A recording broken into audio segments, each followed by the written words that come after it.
Welcome everyone to today's webinar, The Future of RCM, How Technology Can Bring an End to Reimbursement Uncertainty. I am Morgan Hafner with Becker's Hospital Review. We will begin today's webinar with a presentation, and we'll have time at the end of the hour for a question and answer session. You can submit any questions you have throughout the webinar by typing them into the Q&A box you see on your screen. We're looking forward to hearing your questions. We will also have a series of audience polling questions during today's webinar. When we reach each poll slide, the poll question will pop up automatically on your screen. Our speakers will give a few seconds for you to select an answer from the options on your screen and click Submit. Thank you in advance for your participation. Today's session is being recorded and will be available after the event. You can use the same link you used to log into today's webinar to access the recording. At this time, it is now my pleasure to start today's webinar by introducing our presenters. John Giuliani has over 10 years of business process improvement and healthcare experience and currently oversees the operations of HFRI. Before joining HFRI, John oversaw and managed a business analyst unit within Philips Healthcare. Daniel Lau started his career with HFRI as a collections supervisor and has had multiple roles with HFRI, including quality assurance manager and senior client manager. Daniel has over 12 years of hospital revenue cycle experience. Randy Brantner has over 18 years of healthcare experience in pharmacy, supply chain operations, hospital charge master, and finance. As HFRI's Vice President of Analytics, she is responsible for analytics among all areas of client hospitals, including market cost-based pricing, contrast management, and reimbursement analytics. At this time, I am pleased to turn the floor over to John to begin today's presentation. All right, thank you, Morgan. Hello, everyone. Thank you for attending our webinar. My name is John Giuliani, and today I have the great honor of sitting alongside two very intelligent and sharp individuals in revenue cycle, in Randy and Dan. Now, all three of us are grateful that everyone's joined, as well as those who will be listening to a recorded version later on. And if you'd be so kind, please rate our webinar after its completion. This gives us great feedback and allows us to focus our presentation on what you truly want to hear about. You should be able to locate it on the right-hand side of your screen under Survey. If unable to find it, just type in "can't find survey" and someone from the Becker's team will help you locate it. Unless, of course, you're planning on providing negative feedback, then just don't worry about it. All right, so now Randy and Dan will be discussing some critical elements and proven solutions in overcoming provider reimbursement issues. So before we get into that, let's briefly discuss why these topics are relevant. Well, for starters, 2019 was a record-setting year when it came to Royal Hospital closures as published by Becker's in their Hospital CFO report. HFMA also stated back in December that the total number of hospital closures were 47 for the year. Now, we can all debate the variables that go into this and what's causing that trend. But one thing I think we can all agree on, these hospitals would not be closing if their margins were healthy. And what drives a healthy margin? Well, that's easy. Maximizing your revenue and minimizing your costs. This is a very complex industry, and there's a lot of brilliant people in it, and they're working to resolve a lot of these issues. Though at times, people can forget that fundamental principle, maximizing your revenue and minimizing your costs. Now, that can be a polarizing statement in an industry where quality of care is of utmost importance. During this webinar, we'll dive into how you can maximize your margins without risking a decline in quality. And with the average hospital margin across the country now being less than 3%, these items we'll cover are no longer a nice-have, but a must-have. Another hot topic and critical component to reimbursement is price transparency. Now, Randy will dive into this in more detail in a moment, but I think all providers need to fully grasp that this concept is not going anywhere anytime soon. With the current political environment our country is in, and what appears to be a growing divide between right and left views, one thing is common ground with both parties, and that's that they favor price transparency. And keep in mind, politicians, they'll look to gain power, and if lucky to get it, hold on to that power, by delivering on policies they feel the American people will favor. Meaning, it's not only a matter of time before advancements in this vague concept develop and take root. So I've talked to CFOs across the country, and they've expressed that they'll get on board when they legally have to, but they'll do it kicking and screaming. And I certainly understand that viewpoint. Though my mindset, and it's easy for me to say this since I'm not a provider CFO, but my mindset is always look for ways to be a leader in the ever-changing environment that's out there. You know, business schools will teach you it's typically better to have a proactive strategy versus a reactive strategy by emphasizing the need to identify, understand, and exploit the coming initiatives. Now, while reactive strategies are very important, because there will be a time, no matter how prepared an organization is, that a disruption will happen, and being able to respond quickly and accurately is critical. Though if others in your organization, as well as your patients, are viewing you as leaders in price transparency, then that can only help fuel growth and help give you a huge competitive advantage. All right, another item that's causing provider issues is the rising trend of denials. So this is something Dan will dive into this area in a little more detail soon, but I'm sure this group is well aware of this topic. And if you listen to any of our past webinars, you know we always comment on this. But through all the information that's out there, there's 2 points I think sum up this issue incredibly well. And that's the hundreds of billions of dollars that get denied each year. HFMA is telling us that on average, 65% of those denials are never reworked and resubmitted for reimbursement. And on top of that, according to the advisory board, 90% of those denials are preventable in the first place. Now apply that reality to the recent trend we're seeing with hospitals closing down.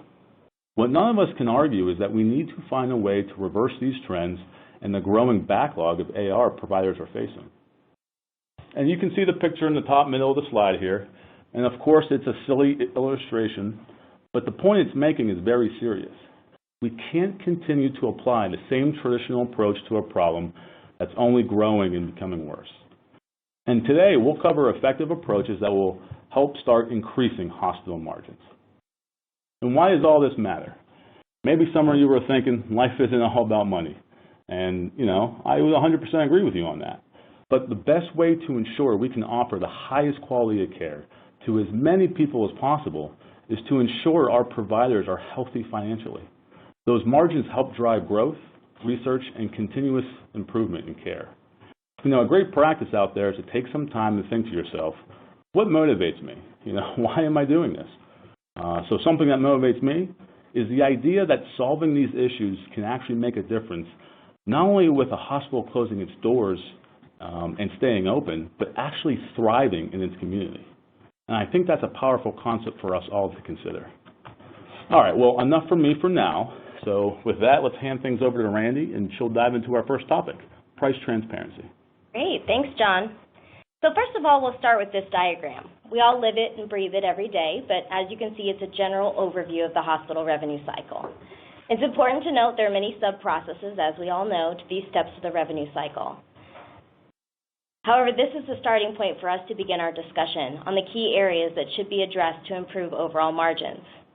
As we all know, the revenue cycle extends beyond the actual admission and discharge of the patient to areas such as contract management, charge master coding, denial management, and pricing. Also, many of these steps may overlap or may occur during several areas of the revenue cycle. So we'll dive into the front end of the revenue cycle and talk about pricing transparency, which is obviously a hot topic right now, and charge master pricing strategies. So let's start with a polling question so that I have an idea of what's going on with the audience in terms of pricing transparency. So our question is, does your facility have a pricing transparency tool currently?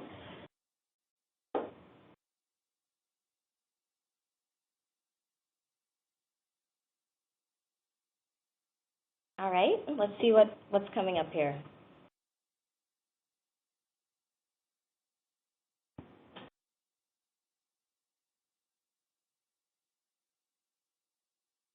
All right, look at almost half of you, or over half of you, say that you have a pricing transparency tool currently. That's awesome.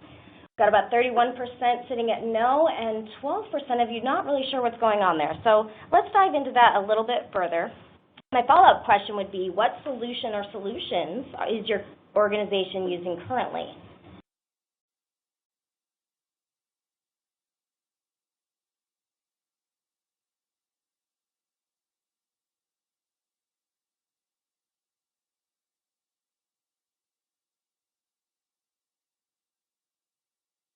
List of charges, all right.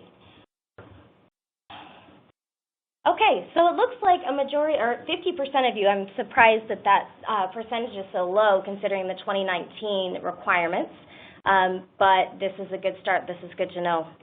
All right, so let's move on, dig into this. So CMS started introducing pricing transparency guidelines in 2015. At that time, they first required hospitals to provide a standard list of charges upon patient request. However, as we all know, in 2019, the final rule came out from CMS that required hospitals to publish standard charges in a frequently updated, machine-readable format online. Now, in June 2019, the President's executive order promoted increased availability of meaningful pricing information for patients, the key word here being meaningful. So CMS's fiscal year 2020 proposed rule attempted to support this initiative by further defining hospitals, standard charges, and items and services. It also requested payer negotiated rates for charges and a separate list of shoppable services, including 230 hospital-selected and 70 CMS-selected services. The rule also outlined monitoring and enforcement, including a monetary penalty or corrective action plans from hospitals. Now, it's important to note that many states have been requiring a version of this rule for many years, with the exception of the payer-specific charges component. So states like California, Colorado, and North Carolina, among many others, have required annual posting of charge masters, a selection of hospital financial reports, and/or a list of common procedures for many years. This demonstrates that states have been proactively addressing transparency for a while now. Now, when the rule came out, the American Hospital Association soundly opposed it as it was written. Their belief, and we agree, is that this approach would only further confuse patients in their search for information and would disrupt contract negotiations between payers and hospitals. Now, we know the current healthcare environment is riddled with various pressures in terms of thinning operating margins, as John mentioned, the health plan competition, and a shortage of internal resources to fulfill these requirements. So in the originally released final rule for 2020, CMS proposed a response or decision on the component of the proposed rule. However, in November, they released comments of final action that they actually plan to implement the proposed rule January 1st, 2021. So what exactly does this look like?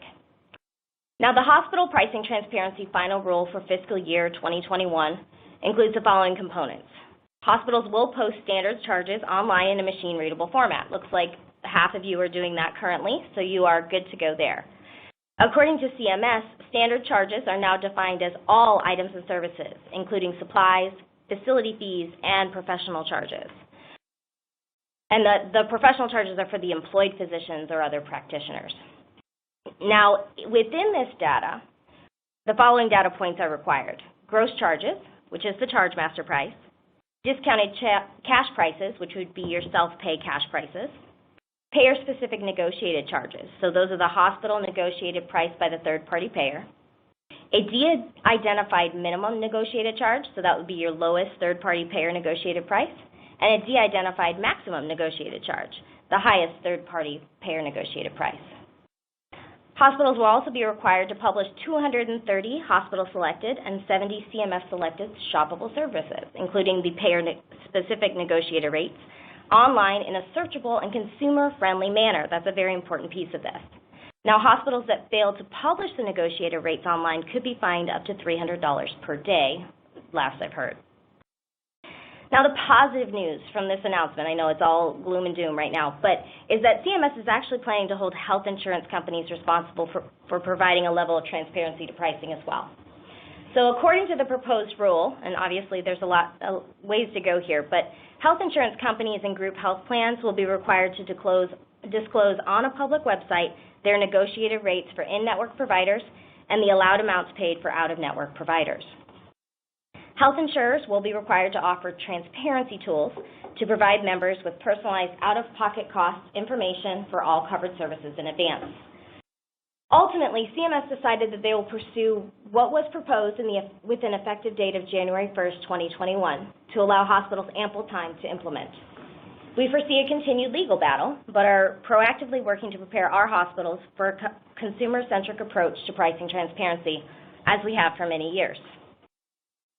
We recommend an intuitive, user-friendly solution that incorporates the complete list of charges, the base CDM price, and a list of common procedures in consumer-friendly language, and also the functionality for the patient to enter insurance copay and deductible information for a more meaningful estimate.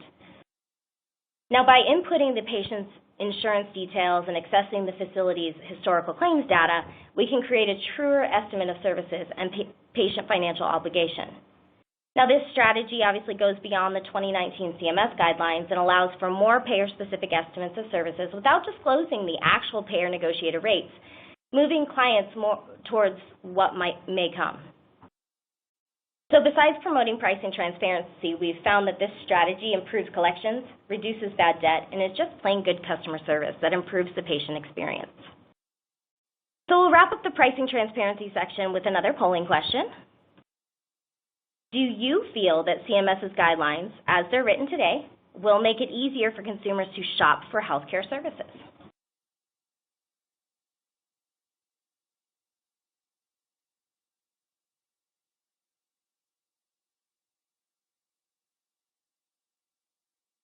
All right, let's see what we've got. Ooh, ouch. 61% say no, and yeah, we agree. We know that there may be a legal battle ahead regarding the specifics of this rule, and we support finding a solution that is capable of providing more meaningful estimates, price information for our patients, and are working to fulfill this need for many of our current clients. So we agree with that. Next up, let's talk about some pricing strategies and how they relate to pricing transparency and reimbursement. Now, the first phase of pricing transparency is related to preparing the charge master for publication. Now, before a facility posts its charges, it's important to have a rational and strategic pricing methodology that the facility can support. Now, hospital charges are intended to represent the statistical basis of cost for hospitals. Therefore, we recommend pricing a charge master according to Medicare fee schedules, costs, or comparative peer pricing data.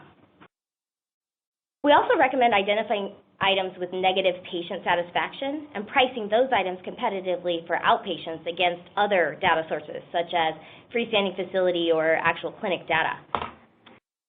Although all hospitals are reimbursed differently, depending on their OPPS or critical access status or other third-party payer contract, we still see charges divided into these basic revenue streams listed here. So let's start with daily hospital services. So this is areas like observation and room rates. Now these are used to represent all routine nursing and facility resources. This area should be priced according to the geographical peer group. Otherwise, you could go a step further and do a study of capital, supplies, staffing, and other resources to determine the patient price. So although that step requires some significant work, performing a capital study would help to ensure pricing is appropriate according to resource utilization. However, many hospitals don't see much pushback in terms of inpatient room rate charges when it comes to patient satisfaction. Now, emergency room and clinic charges. These are areas like chemotherapy, wound care, and hospital clinic services. Generally, we recommend pricing those levels as a multiple of reimbursement or at a peer group average adjusted for the acuity and the new or established patient status. Diagnostic and therapeutic services are common in radiology, laboratory, and rehab.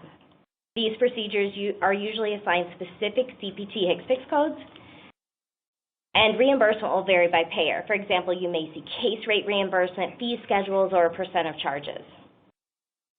As a rule, we recommend pricing at either a multiple of Medicare reimbursement or the average of the peer group pricing data. Now, the exception to this rule includes items that commonly have patient satisfaction issues. So areas for price pressure like lab, CT, MRI, mammo, and rehab. These items are usually identified and priced competitively against other data sources, like I said earlier, freestanding laboratory or radiology centers. Now, as an example, many of our clients will actually select the top 20 laboratory tests and create an outpatient pricing tier, targeting at prices commonly seen in laboratories like LabCorp or Quest. This makes these charges more comfortable to communicate to patients shopping for these tests, thus allowing us to be a little bit more retail-oriented. Now, operating room services include the OR, the technical anesthesia, and the recovery. OR charges include the hospital component and include the setup, staffing, and any rental equipment associated with the procedure. Charges are recommended to be acuity and time-based according to staffing costs and additional equipment charges. This acuity leveling methodology allows the facility to account for the use of resources for a normal procedure. Meanwhile, the use of additional time increments allows the facility to capture more complex cases and resource utilization. Therefore, we recommend pricing reflect resource utilization, again, in those time-based, acuity-based increments. Pharmacy and supplies. So the recommended practice is to create a cost-based markup with fixed add-on and minimum charges to compensate for the departmental resources involved in storing, handling, and preparing the items. Now, I have a whole separate presentation that covers the complexities of these areas, but for today, I'll point out that the cost-based markups with a few other rules are recommended for these areas so that full transparency can be achieved. Now, tackling each of these areas to create sound pricing methodology is the first step in achieving our pricing transparency goals and improving the patient experience. Additionally, these pricing strategies allow for better contract management capabilities in that you have the prices that are relative to the peer market and you can clearly articulate your pricing strategies to your payers. So I'll wrap up with one more polling question. Are you confident in your charge master pricing strategies?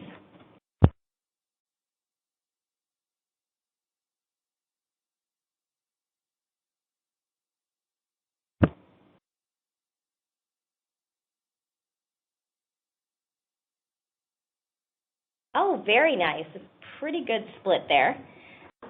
57 versus 43. All right, so with that in mind, I will close by saying that your organization, as it prepares for pricing transparency, should use rational pricing strategies that can stand up to the test of consumerism. Now I'll hand it over to Dan, who will talk more about other areas of the revenue cycle where we've identified opportunities for increased efficiencies and operating margins. Thanks, Randy. As we kind of jump into the same chart that Randy had gone through at the beginning of this presentation, she was focusing on more of the front-end piece, while I'll be reviewing more of the back-end. And in terms of reviewing this, these areas may not be strictly related to the back-end portion of the revenue cycle, but can be identified through analysis to verify where we can help push the front-end teams to be more efficient in some instances. So I'm going to jump into the first slide, which is what we're breaking our assessment into the three main pillars to focus for back-end efficiency. Before I dive into that, the back end of the revenue cycle has significant opportunities to reduce cash loss, as well as provide calibration feedback for front-end teams. The more efficient the AR team, the better the patient's experience is going to be. A well-tuned insurance AR team will help ensure patients' claims are paid appropriately and that the patients are billed correctly and timely. So these three major categories that we're focusing on when we're talking about staff guidance, it's ensuring staff are as efficient as possible when utilizing their tools and performing their roles. Automation opportunities are going to be diving into the endless opportunities to reduce manual touches. And then finally, the identification of payer issues is identifying issues and building payer relationships, which is critical to reducing current and future rejections. So with that, I'm going to be going over each one of these segments individually. The first up is staff guidance. So the first thing I wanted to review was registration. So identifying coverage and loading the order of insurances is a major area of opportunity for any hospital. Emergency service areas historically have the largest opportunity for calibration. And regardless of that service area, hospitals should have an aftercare policy set up to communicate with a patient if there is insurance verification issues. Too often claims have no coverage but are pushed through to the insurance carrier anyways, receiving an unnecessary rejection when that claim could have been billed to the patient or new coverage be identified. Reviewing and assessing these eligibility e-verification rejections that most hospital systems have nowadays will allow for these registration teams to load the correct insurance and in the correct order. And oftentimes when verifying patient coverage, if there is an electronic verification, it's going to tell you that there's a data mismatch or the patient is not eligible or other insurance is primary or the patient ID is invalid. So ensuring the order of insurance is correct can significantly reduce AR follow-up staff need and will also help improve collections and reduce aging.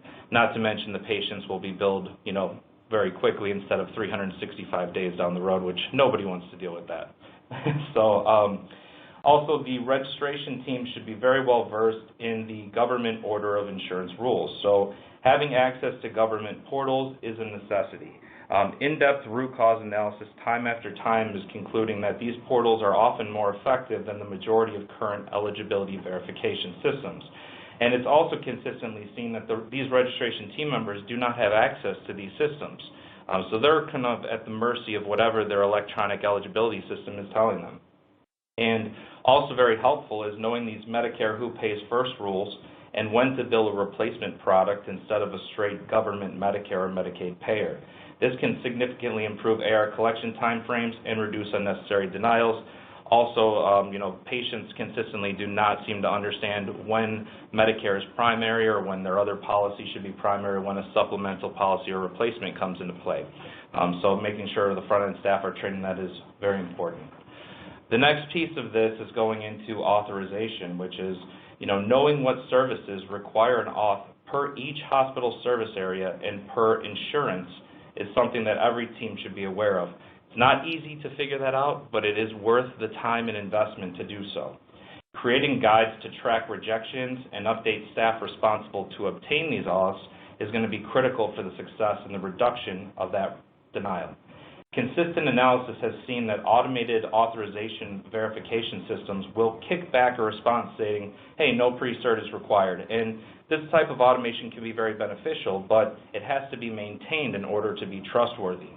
Time after time, I think we identify that these services do require auths, and the reviews that we're seeing are these diagnostic-based services like labs and radiology and therapies. They're not having any authorizations obtained, and this is a significant issue for your AR follow-up teams because sometimes there's nothing that they can do. They're just writing that off. Prior to billing a claim, verifying that an authorization was obtained should be built into the verification guidelines prior to releasing that bill. And probably one of the most important pieces is knowing where the auth is needed to be documented so that it is ensuring that it makes it to the claim is going to be paramount for the success of ensuring that you guys get paid when those bills go out. Another piece of this in terms of efficiency is these EHR tools. So clearinghouses, we'll start with that. There's so many possibilities for rejection and never-ending payer requirements. So having a clearinghouse set up with all the edits you can and rejection review queues is going to be essential to the performance of the insurance accounts receivable. Staff need to be able to navigate the systems and know the abilities of it to limit the rejections before they happen in the first place. The staff also need to understand what tools are available within that clearinghouse to assist them with overturning those rejections. So where are my timely filing notes? Where are the copies of the bills? Can I verify coverage? And the most important is comparing actual EOBs that are the ones from the insurance company versus the transcribed versions that you see in most EHR systems. Sometimes there is information lost there where you can gain a little bit more benefit. And then when we dive into the EHR systems, location of necessary data. So ensure your staff goes through the necessary training for these systems because you're paying a lot of money for this, I guarantee it. That should really be a top priority. And a common root cause of this can be sunsetting old systems versus bringing on a new system. And during implementations, organizations often see their days in accounts receivable and denials increase while their cash flow is dropping. And you see that time and time again. And in a typical system implementation, while those AR days are spiking, and for some that spike can be a year or more until there's stabilization. So, one question that we wanted to ask everyone here was, is anyone currently sunsetting an older EHR system and moving to a new one? And if so, is it within 3 months, 6 months, 12 months, or it's not applicable to you?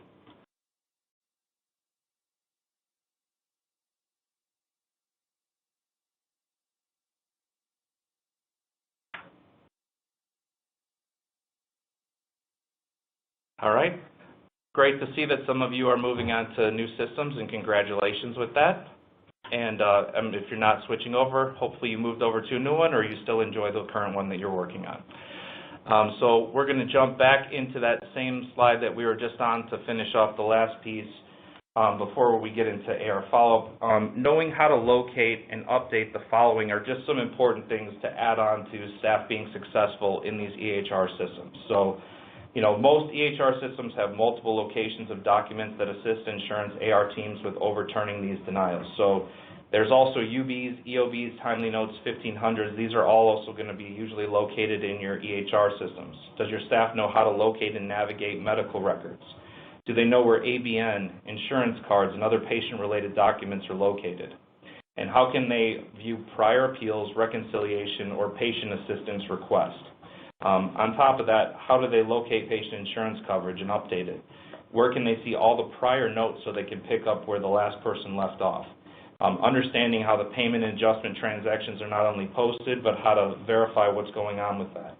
How to do billing and NRPing insurances as well as patients. Fixing bucket issues, whether it's undistributed or other. Tracking and updating root causes or rejections. Adjusting uncollectible denials to correct root causes. This can sometimes be hundreds of reasons, as everyone's always trying to get to the root cause of everything. Communication interdepartmentally, if you're trying to get it to HIM or how are those claims going to be getting back and forth between everyone? Utilizing work queues effectively. Verifying your contracted expected reimbursement. Where does your off detail go? Some of these EHR systems have 9 spots for that to go, and which one is the applicable one that you should be reviewing? And how to assess a patient's history to assist you with any other issues that you run across. The last piece for this slide is AR follow-up, which is probably my favorite topic to talk about. In terms of accounts receivable follow-up, when you're working insurance AR, there's a lot of different approaches or methods to ensure a hospital's vision is going to be met. I think everyone agrees with working your high-dollar accounts, knowing time limits, understanding what is collectible versus what is dead is paramount and should be everyone's main focus. This will ensure you can distribute inventory to obtain the greatest result for the least amount of effort. The problem is not enough focus is given on increasing production and resolving the mass amount of accounts that may require clerical tasks to resolve. So having an aging issue of uncollectible inventory is going to cause your reserves to rise. Even though you may be collecting the majority of the cash, it is imperative from everyone's point of view that the number of accounts and overall dollar amounts pending to be resolved are as small as possible. So finding ways to find staff multitasking or work more efficient from work queues assigned to groups can help drive productivity as staff work like issues consistently driving up their performance. And just as important as focusing on collectible inventory and improving production is really knowing each insurance's niches and establishing guidance or process flows. Staff need Payor 101 guides in today's day and age as more and more rules and regulations are set in place. In addition, there's a lot of tools that can assist in the reduction of calls to payers, allowing for quicker reduction.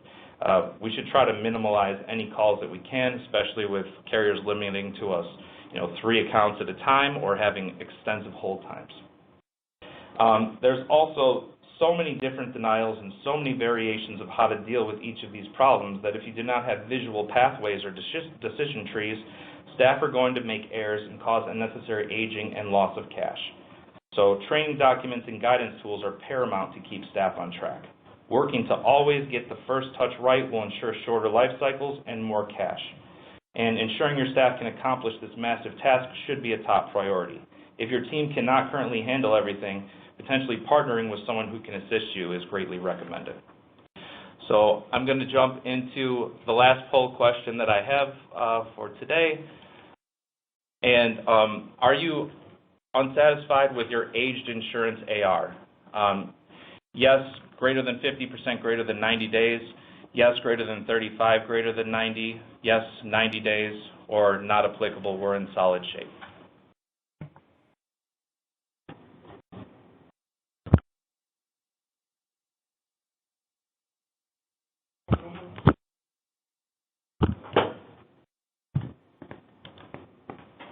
All right.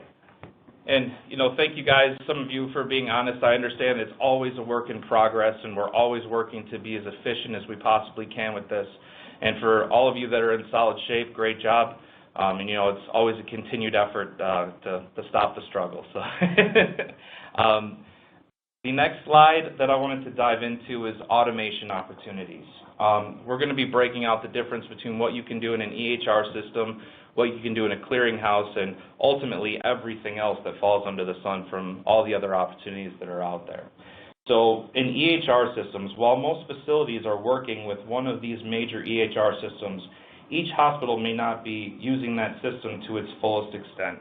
In fact, survey data from the MPI Group and Medical Economics indicate that 65% of respondents who recently implemented a new EHR system say that their EHR systems resulted in financial losses. And surveys conducted by the American Medical Association also found that more than half of the survey respondents reported that their EHR was the cause of a negative impact in their practice with regards to cost, productivity, and efficiency. So making sure every possible piece is set up and in motion should be your top priority. Communication between the clearinghouse and EHR should also be a main focus to ensure that the staff have the ability to stop account issues prior to billing. So building, reporting, and assessing the data with the EHR system is an always evolving task and honestly a very difficult task. So there are so many metrics that can be put in place and automatically monitored so it can assist you with minimizing your cash loss. Are you currently monitoring all of your hospital KPIs or top priorities through automatic report generation? Every minute you take away from your management team for manual data assessment is another minute they're not training the staff, creating potential fixes, and it is costing you revenue. There is a main group of also edit opportunities to implement prior to billing and after an EOB is received.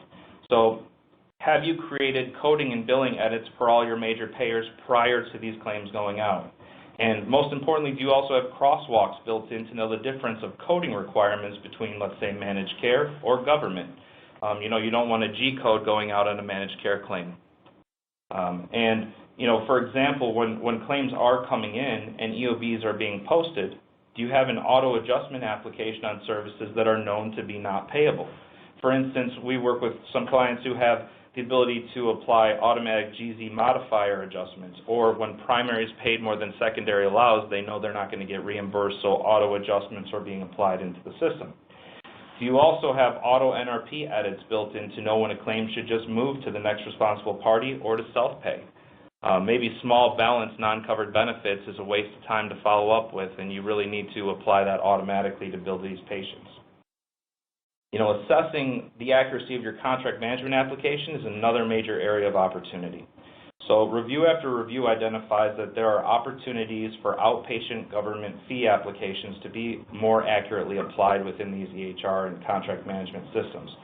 Too often facilities are too quick to accept that the government is paying Medicare and Medicaid rates correctly when there is definitely opportunity to be challenging these claims for being underpaid.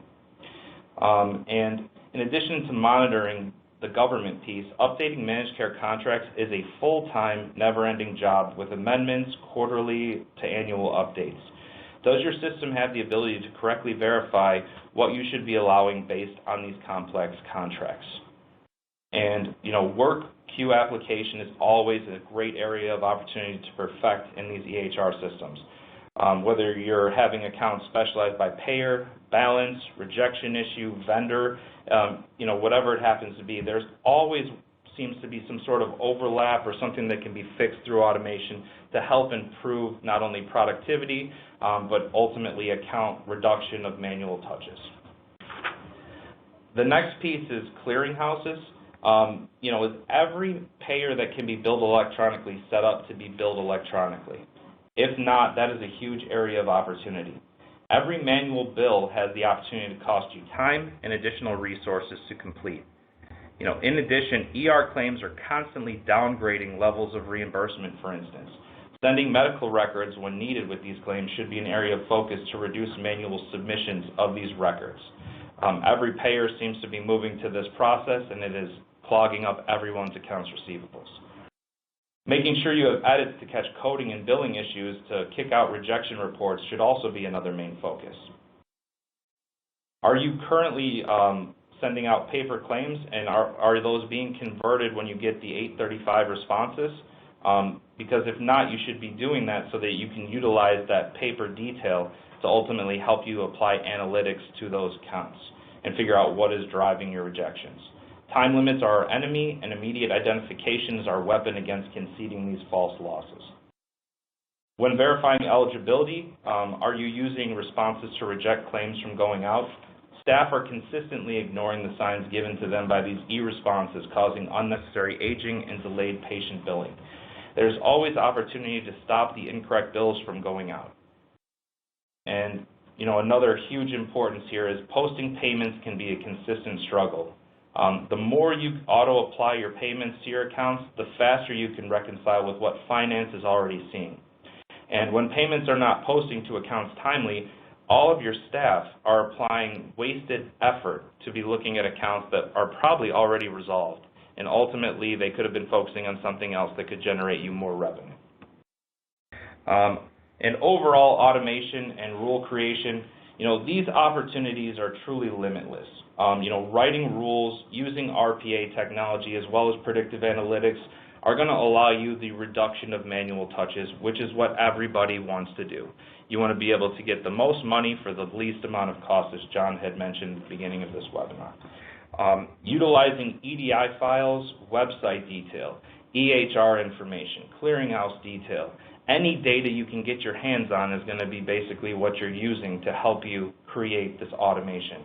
And whether that's requiring and helping you with notation, appeals, moving money, adjustments, root causes, you have a lot of opportunities to take that information and do something with it. Okay. The next slide that I wanted to get into is payer issues. So in terms of problem identification, ensuring you're always reviewing your rejections in real time is really going to allow you for immediate denial and problem identification. So what we have on this slide here is just a breakout of the payer issues that we would be utilizing to see denials in real time. So on the left-hand side, you can see that these are the CART rejections, the winning problems on every single claim. So not only are true denials in here, but also false denials, because sometimes 45s and 97s are actual real denials, and you're really going to want to look into those things. Can you sort these by payer, like I have on the upper left-hand side? And on the right-hand side of that chart on the left, you can see the service areas related. Is emergency rooms, is outpatient? What is driving your rejections overall? In the upper right-hand side, what are the RARC codes associated with the CART codes? So in these instances, you can see what is related to what is driving your problem. Those RARC codes can sometimes tell you the story in terms of what's happening. And then ultimately on the bottom right-hand side, what are the procedure codes that are rejecting out? Every time you have a claim denying for whatever reason it might be, in this instance, you can see the 150 codes for not medically necessary. These are all mostly ER downgrades here in this example. So applying those medical record submissions would be overturning those problems there. And, most importantly, are you actually currently tracking your denial improvement rate? You should be looking at it from month to month, if not week to week, to see what is ultimately happening after you're applying all these different automation efforts and all this staff training and all this payer review and denial assessment. Some of these denials are related to internal training, system issues, or payers incorrectly rejecting. So really very important is staff need to be able to describe how to identify that issue that is causing the delay of your payment and describe how to fix that. And that's easier said than done, and you really need talented staff to be able to identify those things sometimes. It can get pretty difficult. So do you have a process or a system in place to track and monitor previously identified or new issues? Do you know what is causing these issues? Have you implemented any fixes? So just as important as identifying these issues is relaying to team members working these accounts what these issues are. How are they supposed to know that there's a constant struggle going on if there's not communication there? So how are you monitoring that? How are you tracking it? And how does everybody know? Have you created a Payor 101 guide so that you can see everything that's going on and everyone is familiar with those main problems and how to fix them?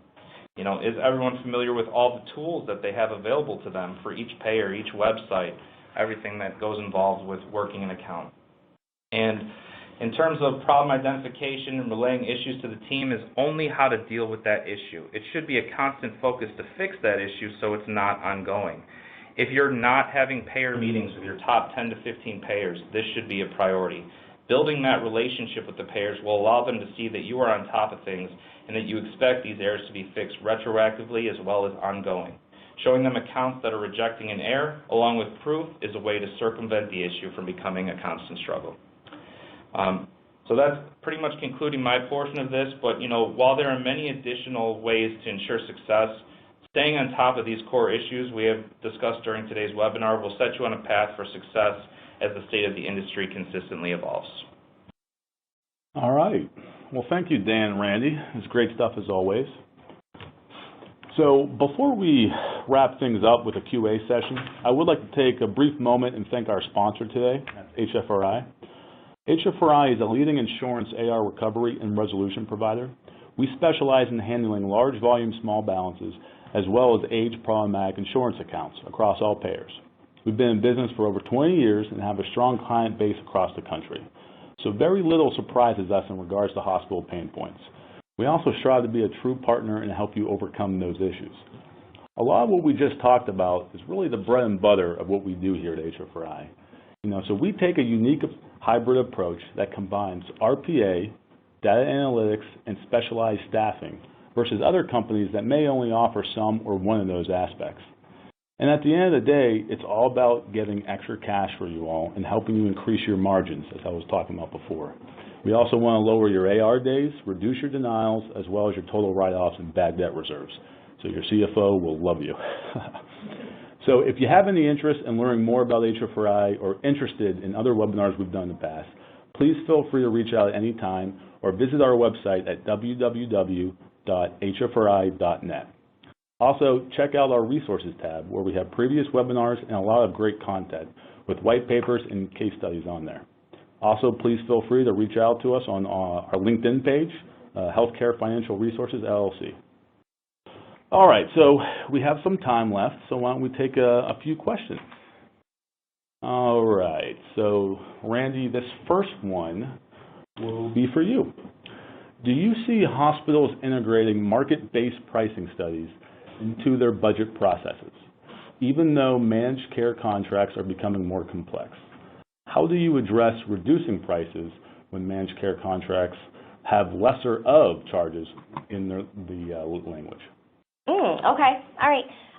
So for those of you who may not know, I'm going to address the lesser of portion of this. I think it all relates. So managed care contracts include lesser of language. So what that means is the payer will limit the reimbursement to either a published fee schedule or case rate amount, DRG rate, whatever that might be, or the total of the billed charge or the individual billed charge, whichever is less.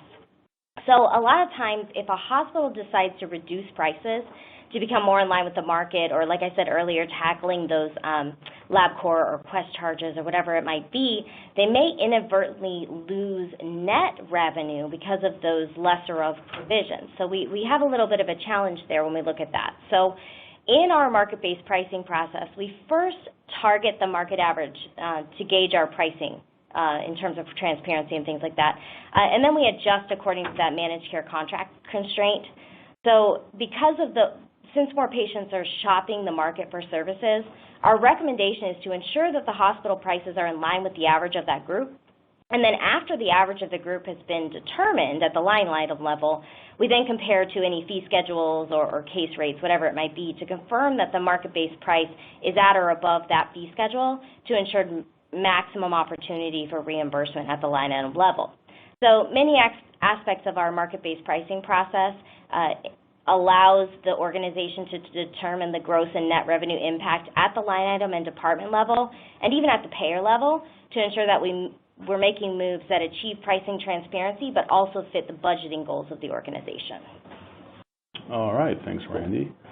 Don't get too comfortable yet because we got another one coming your way. Okay, all right.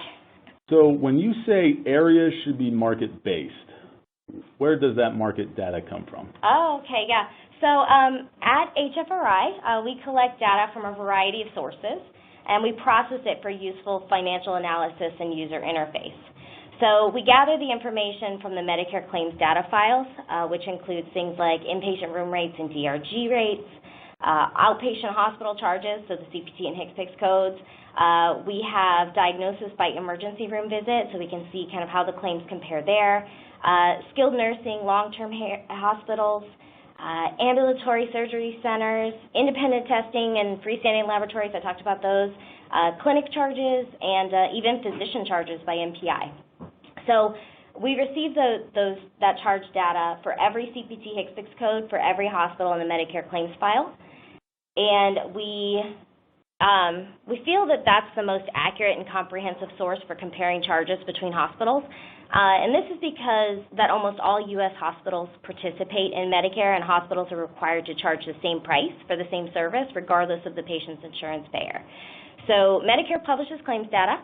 It's readily available, and it's an accurate source of hospital peer charge data. However, in our organization, we do not use data compiled from clients to create a separate pricing database.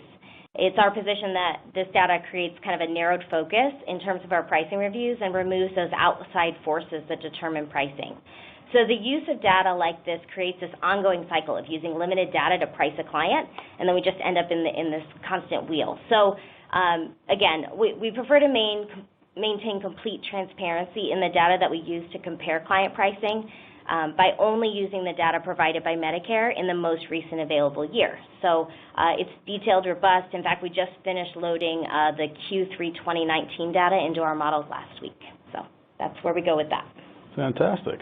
Well, Dan, why don't we let Randy take a breather, and let's go one for you. So, Dan, what's truly the most effective approach in distributing inventory? All right, let me think. Okay, I'd say, there's really no perfect way to distribute inventory. Always make sure to know which of your payers generate you the most cash, I would say is probably the way I would start. And then, make sure your largest balances are constantly under review. I'd also kind of make sure to know how to assign a collectability level to that inventory and know when claims are basically alive or they're dead. Also give people like issues. The industry is so complicated, and knowing how to deal with every situation is really not easy. If you think about it like a basketball game, if someone is shooting all over the court and dealing with multiple issues, their accuracy is most likely going to be lower. But if someone's always shooting like free throws or layups, that efficiency is going to be a lot higher. So, your payer mix, known denials, issues, or known multitasking is also going to determine how to be as efficient as possible too. All right, thanks. All right, looking at some other questions, we got one. This one's pretty good. So, most hospitals do not have the budget to increase AR staffing. What are your thoughts on using outsourced or outside vendors? Well, clearly I think that's a great question, and obviously I feel great about using outsourced or outside vendors. Though full disclosure, as I'm sure you know by now, we are actually an outside vendor. And in all seriousness, I think partnering with experts can really boost your collections. As we know, there's a lot of aged AR that's out there, and it's due to the increasing number of small balance denials that we're seeing. Though if you do get outside help, make sure you find a true partner and someone that has automation in place, as well as the advanced reporting capabilities to help you prevent these issues from even occurring in the first place, as well as fully having a full picture of what's happening in your inventory in real times. Because if the vendor doesn't have these aspects in their process, they won't perform any more effective than your current staff. I do feel regardless of how effective you feel your shop is, it's smart to have a partner in place to help when needs arise. We all know how difficult it can be to find the needed skill sets, especially at the rates that we have to offer, and especially with the unemployment rate being what it is. So having a partner in place will give you more options when problems come up. Okay, let's see, here's another question I like. All right, Dan, we'll throw this one at you. So these are all great points. Well, thank you for saying that. But what is the single most important item that would help our bottom line right now? Kind of put you on the spot there a little bit. Let me think here.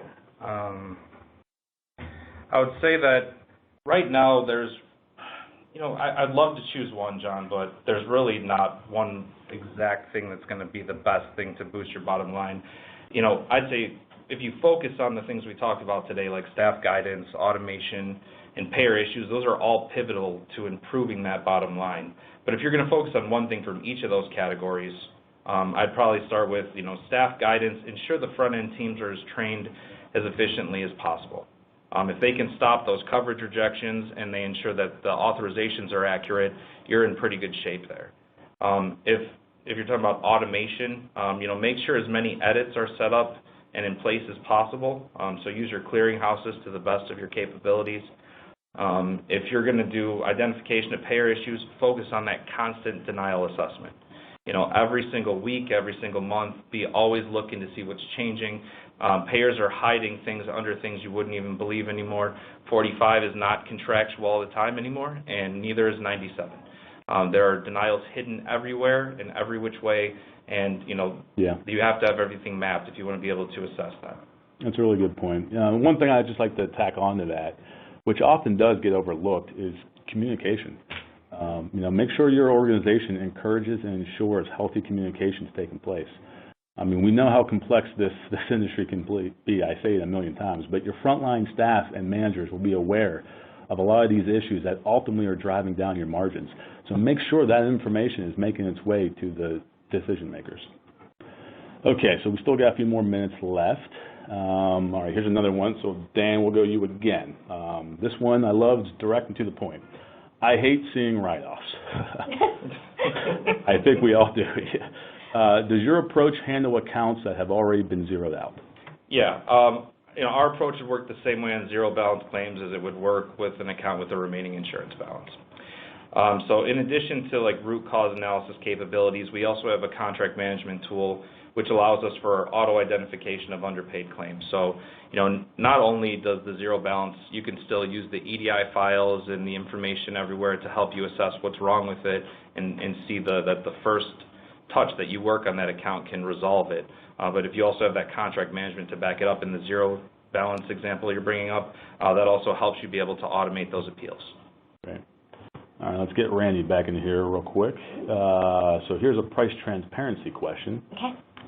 Randy, do you anticipate that CMS will move forward with the pricing transparency guidelines effective 1/1/2021?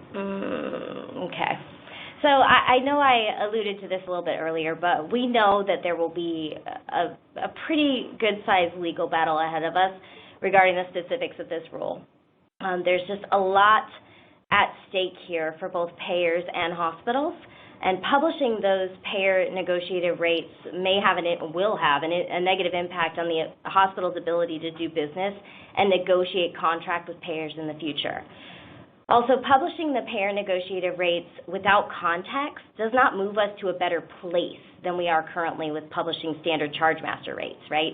So although we support the idea of pricing transparency and true patient estimator tools, we think that the guidelines kind of miss the mark right now. We fully support finding a solution that's capable of providing meaningful pricing information, and are working with our clients to figure out exactly what that is. We do have several clients that are working with our systems currently, and we believe that facilities must go the extra mile to ensure that the information they're providing to patients is useful and intuitive. But to answer the question, ultimately something of this nature will be implemented, so we need to go ahead and get ahead of the curve before it does. All right, well, thanks, Randy. Sure. We really don't have much more time to answer, but there's one intriguing one I want to throw out there real quick. So my system struggles with making sense of EDI files. Can your automation efforts address this for us? If yes, how? Short answer is yes, we certainly can. I do apologize that we don't have time to get into it, but please feel free. We will reach out to you. If anyone else has any questions like that, please reach out and we will set up a quick call and explain to you how that will work. All right, everyone. Well, that's all the time we have today. Again, any question we didn't get to, we'll make sure we reach out directly. And thank you for joining us, and hope you enjoy the rest of your day. Take care. And on behalf of Becker's, I want to thank John, Danielle, and Randy for their excellent presentation. and Healthcare Financial Resources, or HFRI, for sponsoring today's webinar. Please enjoy the rest of your day, and we look forward to having you join us for future webinars.